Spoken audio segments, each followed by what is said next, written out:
There are two opinions about Dune. One is that it's groundbreaking, captivating, creative, ingenious, intricate, subversive, mystic, monolithic, spectacular, flawless reading. Or it's this.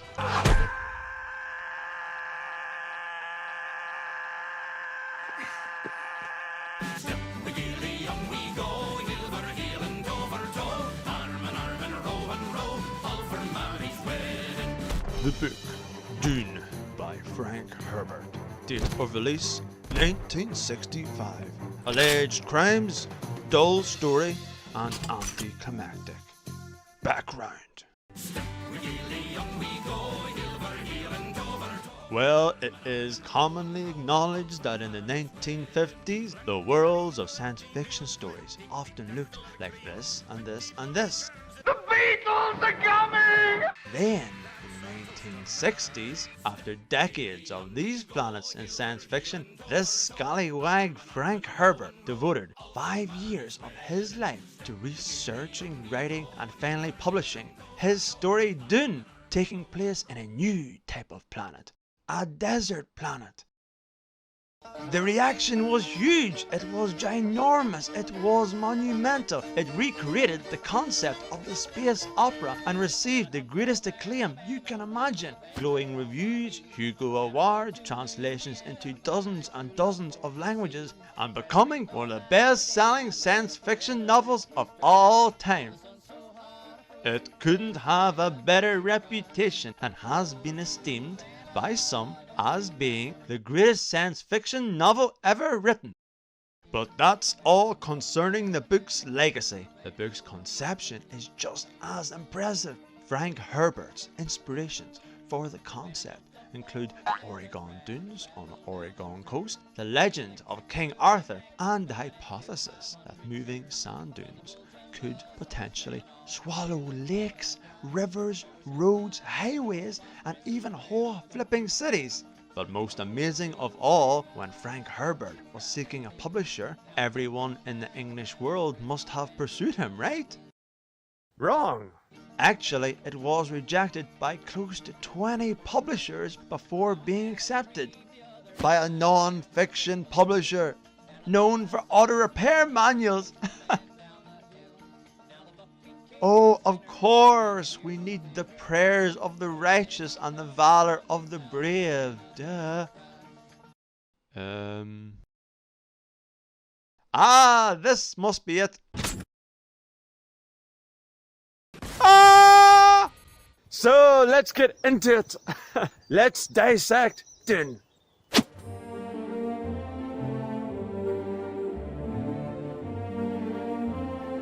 Dune is the story of the desert planet Arrakis, which a noble family has recently taken command of. This family comprises of the Duke Leto Atreides and his wife Lady Jessica, and the powerful strength of their forces. But the real star of this story is a young son, Paul. He's this young, arrogant lad, but he's developing strange abilities. So what happens? Well, House Atreides makes a positive impression on the people and society of the planet.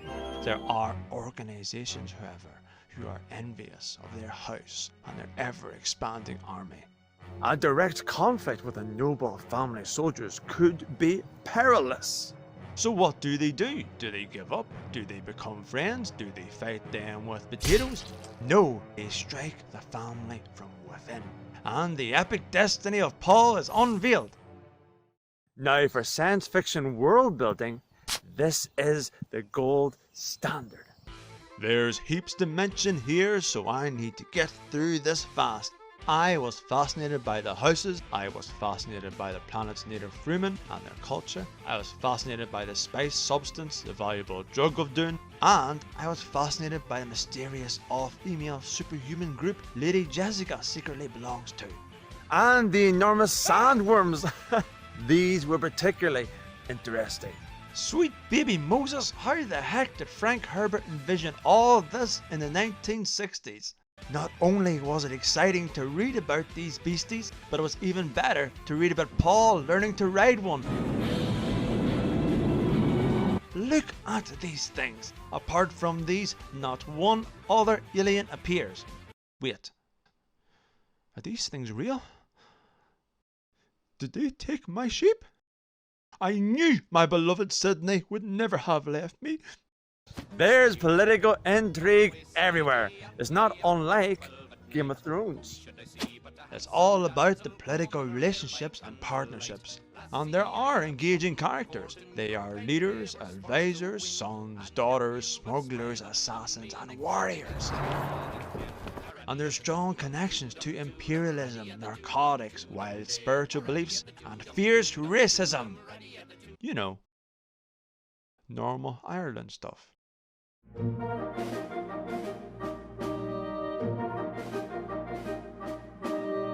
Now, Reading my 600-page copy of Dune, there were several gripes I had.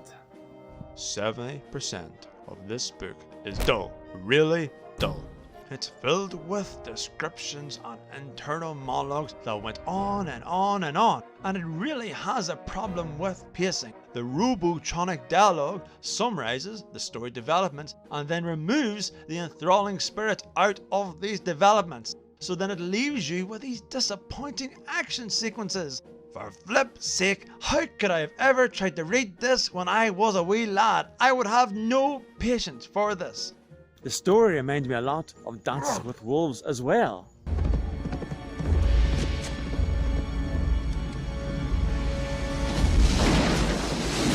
There's seemingly infinite sequences interacting with the Freeman people and adapting to their culture. I'm a patient man, but 300 pages of this, that's just rude. It's rude. It's not nice.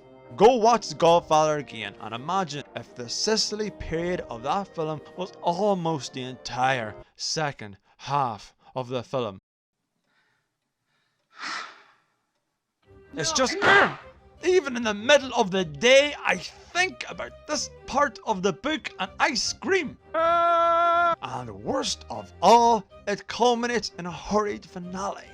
Get this, you reach page 550, then the climax just comes out of nowhere and fizzles out. Picture a typical science fiction finale set piece. Visualize it clearly. Now stop! You've already improved upon the climax of this book. No, really, you really have.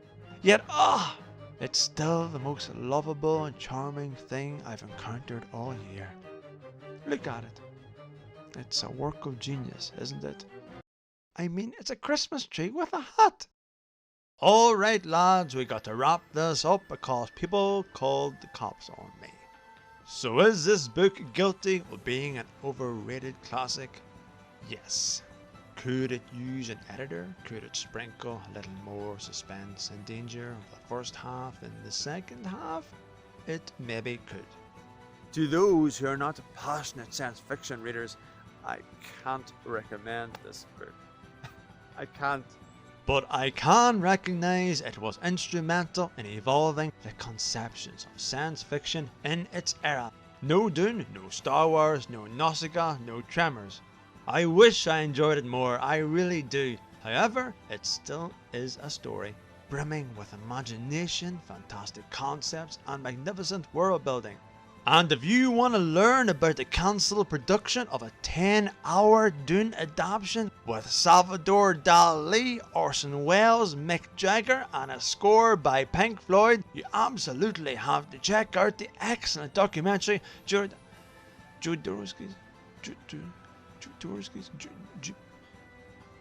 This excellent documentary on Dune. And if you want to see my collection of world's funniest road signs, here you go.